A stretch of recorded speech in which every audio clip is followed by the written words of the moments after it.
Saudara Presiden terpilih Prabowo Subianto melakukan lawatan ke Tiongkok, Jepang, dan Malaysia. Partai Gerindra menekankan lawatan Prabowo dilakukan setelah berkoordinasi dengan Presiden Joko Widodo. Wakil Ketua Dewan Pembina Gerindra, Fadlizon, mengatakan undangan pemerintah Tiongkok dan Jepang merupakan suatu kehormatan. Prabowo juga berkunjung menemui Perdana Menteri Malaysia. Fadli menekankan rangkaian lawatan yang dilakukan Prabowo berdasarkan komunikasi dengan Presiden Jokowi dan menekankan Prabowo akan melanjutkan kebijakan era Jokowi.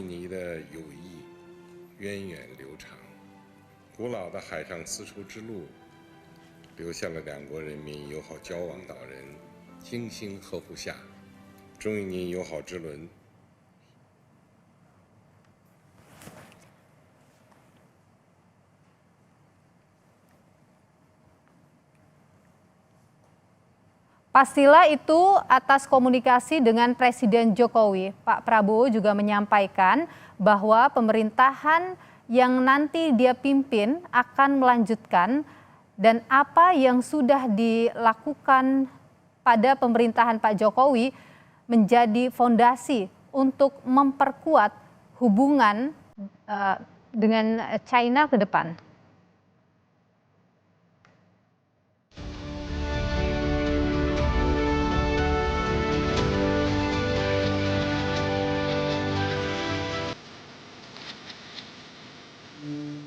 Presiden terpilih sekaligus Menteri Pertahanan Prabowo Subianto melakukan kunjungan ke sejumlah negara. Tiongkok jadi negara pertama yang dikunjunginya setelah memenangkan pemilu pada bulan Februari lalu. Atas undangan Presiden Tiongkok Xi Jinping, Prabowo berada di Tiongkok mulai 31 Maret hingga 2 April lalu. Xi Jinping dan Prabowo bertukar pandangan mengenai hubungan bilateral dan isu-isu yang menjadi kepentingan bersama. Xi Jinping mengucapkan selamat kepada Prabowo atas kemenangannya menjadi presiden terpilih dan menegaskan akan melanjutkan persahabatan kedua negara. Sementara Prabowo menekankan akan melanjutkan kebijakan Presiden Jokowi di masa pemerintahannya nanti. 衷心地祝贺你当选印度尼西亚总统。你将中国作为当选后的首访国家，在穆斯林斋月期间 专程来华，体现了对中印尼关系的高度重视。中印尼的友谊源远流长，古老的海上丝绸之路留下了两国人民友好交往的历史佳话。在两国历代领导人精心呵护下，中印尼友好之轮始终破浪向前。你是中国人民的 老朋友，相信你将担当起领导国家振兴的重任和赓续中印尼友好的使命。Once again, I would like to emphasize that I would like to continue the policies of President Joko Widodo. I am determined to use all his achievements as a foundation for my programs.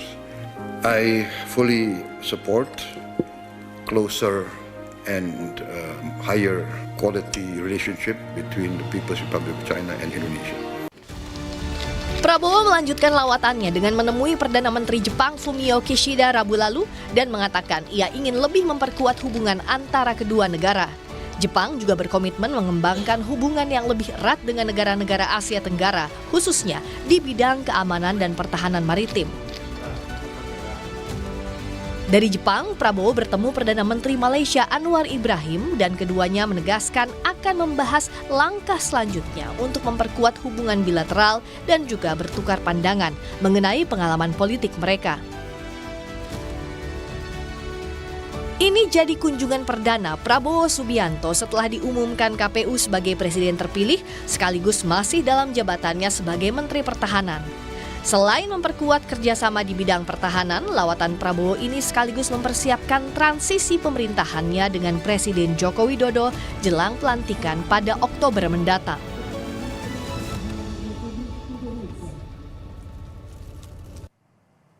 Soal safari Presiden terpilih Prabowo Subianto bertemu pemimpin Tiongkok, Jepang, dan juga Malaysia, kita akan berbincang dengan Daniel Ansar Simanjuntak, juru bicara Prabowo Subianto, dan juga Hikmahanto Juwana, pakar hukum internasional. Selamat sore Bapak-Bapak, sehat selalu. Selamat sore. Assalamualaikum. Waalaikumsalam warahmatullahi wabarakatuh. Saya ingin ke Prof. Hikmahanto dulu. Ini soal kunjungan Prabowo Subianto ke 3 negara. Ini adalah undangan kehormatan yang ia dapatkan begitu. Bagaimana kita memaknai kunjungan ini? Baik, kalau kita lihat kan dia Menhan saat ini, presiden terpilih juga, tapi memang masih ada sengketa juga di MK. Oke, pertama nanti Pak Daniel bisa mengkonfirmasi ya bahwa kunjungan Pak Prabowo ke 3 negara ini tentunya selaku Menteri Pertahanan. Namun demikian bahwa beliau mendapatkan treatment seolah-olah sebagai presiden terpilih itu tentu di luar kendali dari pemerintah Indonesia. Karena yang mengundang adalah pemerintah Cina bertemu dengan Menhan, lalu kemudian dipertemukan juga dengan Presiden Xi Jinping.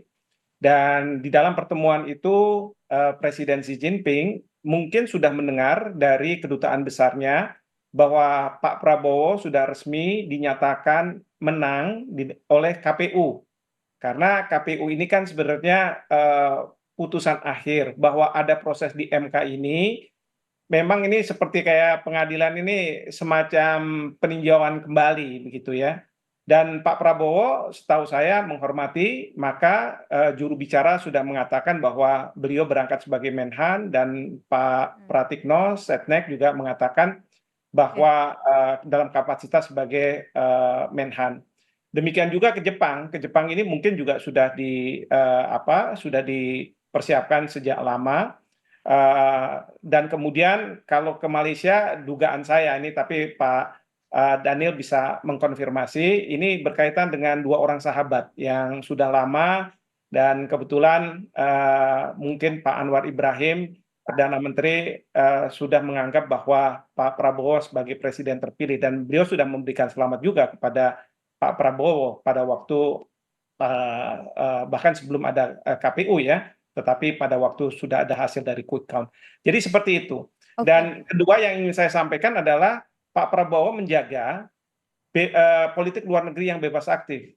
Karena beliau datang ke Cina, tetapi pada saat yang bersamaan setelah itu datang ke Jepang sebagai representasi dari Amerika Serikat. Jadi beliau ingin menjaga jarak yang sama antara persaingan Amerika Serikat dengan Cina. Demikian. Oke, baik. Saya ke Bung Daniel dulu kalau gitu. Bung Daniel, untuk mengonfirmasi lagi ini soal pertemuan di 3 negara dengan 3 pemimpin negara, Tiongkok, kemudian Jepang dan Malaysia ini. Ya, pertama seperti tadi sudah dijelaskan oleh Prof. Hikmahanto, betul bahwasannya Pak Prabowo diundang oleh Presiden Xi Jinping itu dalam kapasitas beliau tentu hadir sebagai Menteri Pertahanan. Diundang, kemudian kalau kemudian oleh pemerintah Republik Rakyat Tiongkok Pak Prabowo disebut sebagai presiden terpilih, tentu itu adalah di luar kendali kami, dan Pak Prabowo tentu hadir secara ofisial itu sebagai Menteri Pertahanan. Nah, tentu ketika hadir memenuhi undangan Presiden Xi Jinping, juga Pak Prabowo bicara dan membawa pesan dari Presiden Joko Widodo terkait dengan kerjasama yang selama ini sudah dibangun bersama dengan pemerintah Republik Rakyat Tiongkok. Nah, kemudian juga Pak Prabowo berkesempatan bicara dengan Perdana Menteri Republik Rakyat Tiongkok, juga kemudian dengan kolega beliau, ya ini Menteri Pertahanan, bicara tentang rencana dan kerjasama pertahanan yang selama ini sudah dibangun. Kemudian selain itu tadi Pak Prof. Hikmahanto menganalisanya dengan tepat sekali, bahwasannya kalau di Cina Pak Prabowo diundang, tapi kemudian tentu ini sebagai upaya kita membangun komunikasi yang sama, itu membangun komunikasi kedekatan yang sama dengan semua negara. Pak Prabowo juga menemui Kementerian Pertahanan atau Menteri Pertahanan Jepang yang juga kemudian bersamaan dengan Perdana Menteri Jepang. Oke. Kemudian dilanjutkan dengan Malaysia dan seterusnya. Bung Daniel, tapi pertemuan ini, lawatan Pak Prabowo ini juga sudah dikomunikasikan sebelumnya dengan Pak Jokowi begitu ya? Pasti Mbak. Tentu tadi saya sebutkan di awal Pak Prabowo juga membawa pesan dari Pak Presiden Joko Widodo terkait dengan kerjasama pemerintahan Indonesia dengan Republik Rakyat Tiongkok saat ini dan rencana di masa yang akan datang. Jadi tentu tadi Pak Prabowo saya sebutkan bahwasannya Pak Prabowo hadir sebagai Menteri Pertahanan, kemudian tentu membawa pesan dari Presiden Joko Widodo. Oke, baik, saya ke Prof. Hikmahanto dulu. Ini kan lawatan Pak Prabowo memang sebagai seorang Menhan, tapi kemudian diterima juga sebagai seorang presiden terpilih. Di tengah masih ada ini Presiden Pak Jokowi begitu. Anda sendiri melihat ini bagaimana? Biasa saja, hal yang lumrah? Yang pasti mungkin saja ya negara-negara sahabat ingin mencuri start dalam artian mereka ingin memastikan bahwa hubungan antar negara mereka dengan Indonesia di bawah kepemimpinan Pak Prabowo akan lebih maju karena sudah difondasikan pada hubungan antara Presiden Joko Widodo dengan misalnya dengan Cina, Presiden Xi Jinping. Nah, tentu mereka mengatakan bahwa kalaupun ada perubahan, nantinya kalau misalnya sampai ada perubahan, mereka akan mengatakan bahwa persetujuan penerimaan Pak Prabowo sebagai presiden terpilih itu secara de facto. Ya, mungkin secara de jure ada cerita lain kalau misalnya ada perubahan di Indonesia, tetapi secara de facto sekarang ini Pak Prabowo sudah dinyatakan oleh KPU sebagai pemenang, jadi sudah resmi di sana. Sehingga saya yakin kedutaan besar masing-masing negara ini mereka sudah menyampaikan hasil dari KPU bahwa ada proses tentu ya dihormati, tetapi sekali lagi bisa saja nantinya kalau misalnya ada perubahan, ada pengakuan secara de jure oleh pemerintah. Jadi negara-negara lain sudah mengakui, Anda menilai begitu ya? Secara de facto sudah mengakui, betul. Oke, baik, saya ke Bung Daniel. Bung Daniel, jadi kan Pak Prabowo sempat menyampaikan hasil pertemuan gitu ya dengan negara-negara ini, pemimpin negara ini ke presiden. Apa saja sebenarnya hasil penting dari kunjungan Pak Prabowo ini?